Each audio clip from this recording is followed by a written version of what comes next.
अल्लाहुम्मा सल्लि अला सय्यिदिना व मौलाना मुहम्मदिन। अपने अपने धर्म की हिफाजत का ये निज़ाम किसी मजहब में नहीं, किसी मजहब में नहीं। मैं वो अल्फाज पेश करना नहीं चाहता जिससे समझे बगैर लोग एतराज़ करने लगे और हालात ख़राब हो जाए, क्योंकि आज इसकी बयान बहुत दूर दूर तक बाहर भी जाती है। गैर मुस्लिम भी सुनते हैं, गैर मुस्लिम भी सुनते हैं। बड़े अकाबिर के बयानात के साथ इस तालिबे इल्म की भी गुफ्तगू कुछ गैर मुस्लिम भी सुनते हैं, ताकि उनका दिल न टूटे। तो इसलिए मैं उन अल्फाज का इस्तेमाल करना नहीं चाहता। अपने अपने धर्म की हिफाजत के लिए किसी भी धर्म में वो निज़ाम नहीं है जो निज़ाम इस्लाम और शरीयत की, कुरान की हिफाजत के लिए अल्लाह तबारक व तआला ने अता किया।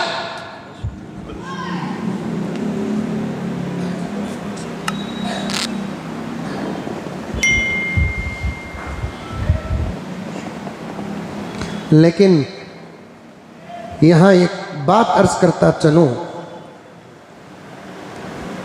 बहुत अफसोस होती है। मैं तो दिन रात सफ़र ही में रहता हूँ, गांव गांव शहर शहर दौरे ही में रहता हूँ। जहाँ जाता हूँ वहाँ के हालात सुनता हूँ, पूछता हूँ। अच्छी बातें होती हैं, मैं उसे यहाँ और दूसरी जगह बयान करने की कोशिश करता हूँ। कोई दर्दनाक बात आती है, दिल रोता है। इस दौर में जहां मदारिस के दुश्मन बाहर वाले हैं, आपको सुनकर ताज्जुब होगा, कुछ लोग मदारिस के दुश्मन अंदर वाले भी हैं।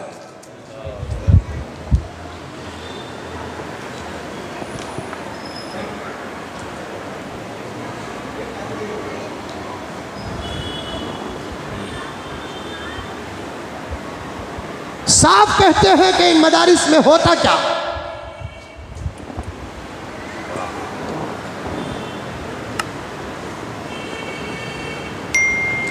इसका पहला जवाब सुनो। जो हुआ वो मदरसों से ही हुआ, जो होगा इंशाअल्लाह वो मदरसों से ही होगा।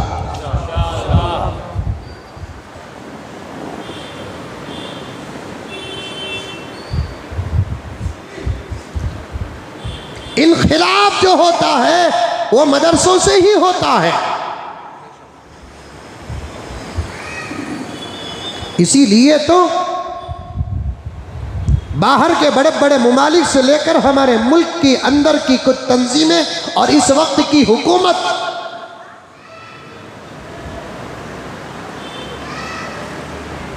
जहां दूसरे चीजों के खिलाफ और पीछे पड़ी है, उनमें से एक मदरसा भी है।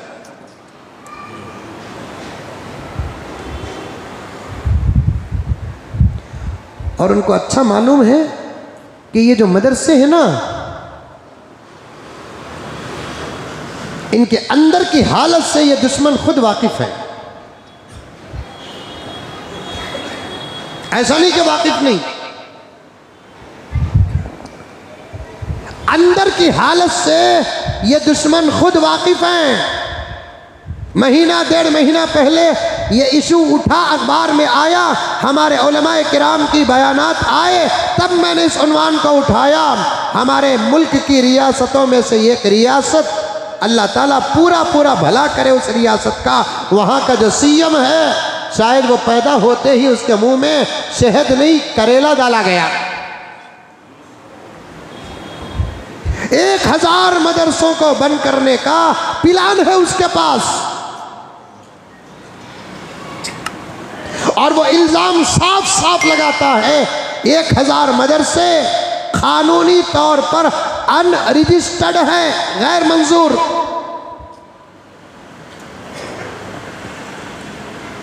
अजीब बात यह है कि अनरजिस्टर्ड गैर मंजूर मदारिस की फहरिस्त में जिन मदरसों का नाम लिखा गया है, उसमें से दारुल उलूम देवबंद भी है।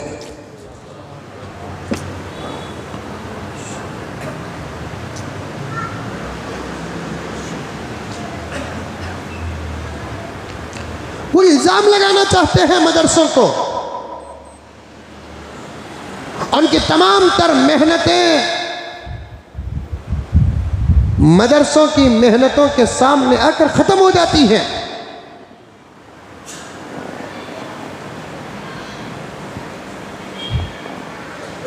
उनको अच्छा मालूम है हमारे से इनको कोई ताउन भी नहीं। इनको एक जबरदस्त डाउट था कि इन मदरसों को पैसा बाहर से आता है।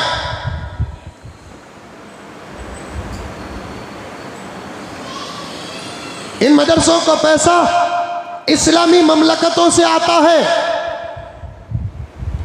जजीरतुल अरब, सऊदी अरब से बेहद पैसा इनको आता है। बहरैन, दुबई, कतर, ओमान से इन मदरसों को पैसा बेहद आता है। वो सिर्फ हमारे उनके ईमान के ताल्लुक़ को सामने रखकर कह दिया। उनको भी ये हकीकत नहीं मालूम कि वो क्या मदरसों को हमारे देंगे,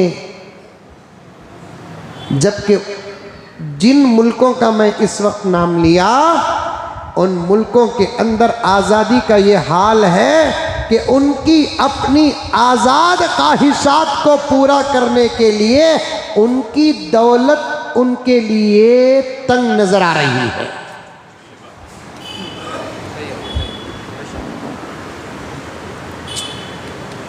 यक्का दुक्का कोई 10, 15, 20, 25 रियाल का ताउन कर दे तो कर दे, वो अलग बात है।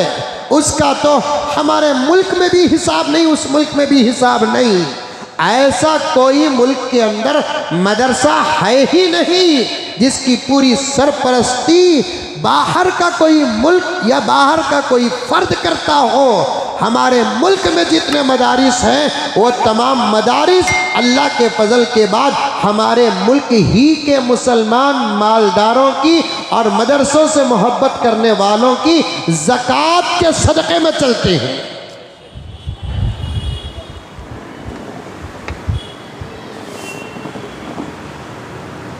दुश्मन तरह तरह के इल्ज़ामात लगा रहा है। एक इल्ज़ाम ये लगाता है कि बाहर से पैसा मदरसों को आता है, जिसे अंग्रेजी में कुछ कहते हैं, मेरे ज़ुबान में भी था, वो याद नहीं रहते अल्फाज मुझे, वो मनी लॉन्ड्रिंग क्या है कि सुन लो, सभी मिलकर बोले तो सुने नहीं आ रहा मेरे यहाँ। बाहर से जो मनी पैसा आता है ना, उसे बंद कर दिया गया। इस उम्मीद से बंद करे कि अगर वो पैसे बंद हो जाए तो कई हज़ार मदरसे हमारे मुल्क के बंद हो जाएंगे। नहीं, अल्लाह के फजल व करम से मदरसे चलते थे, चल रहे हैं, चलेंगे इंशाअल्लाह ताला।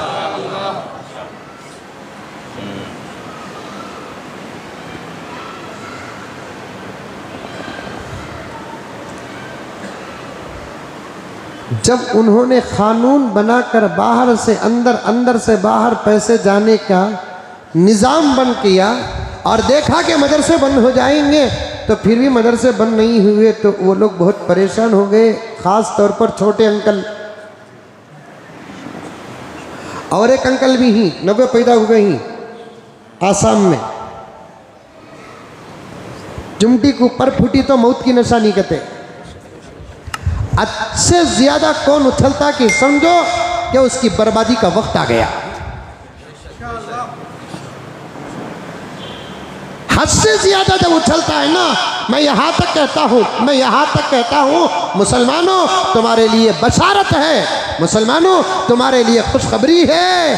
हद से ज़्यादा हमारे ऊपर होने वाले मजालिम इस बात की खुशखबरी है कि हमारे हक में बहुत अच्छे दिन आने वाले।